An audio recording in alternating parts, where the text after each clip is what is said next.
Denver City Council is not thrilled with how the Salvation Army is running the city's homeless shelters, yet they don't think they have a better option right now. Our Angeline McCall has that.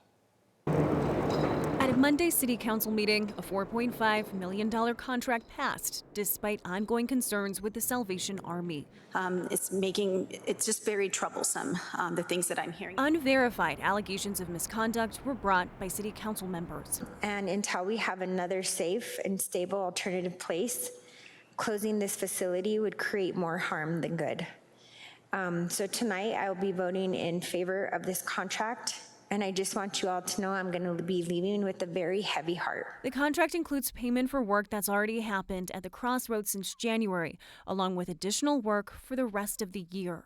And so I've asked on numerous occasions if we could split the contract of the work that has already been done and then bring before us the contract to move the work forward. And unfortunately, this puts them together. Councilmember Chantel Lewis has asked that be split into two separate contracts. We should, as a city, be moving to performance-based contracts so that we don't have to ask that question. We know.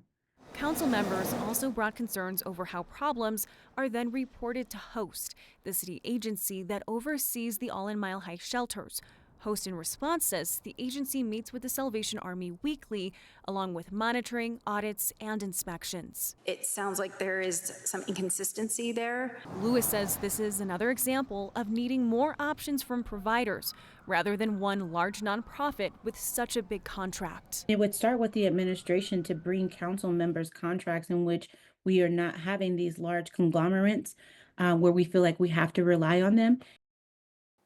The director of HOST acknowledged not learning about the allegations addressed in council yesterday, and a spokesperson for HOST says those allegations were also new to the Salvation Army. HOST says there is a process for staff to fill out a critical incident report and then an investigation.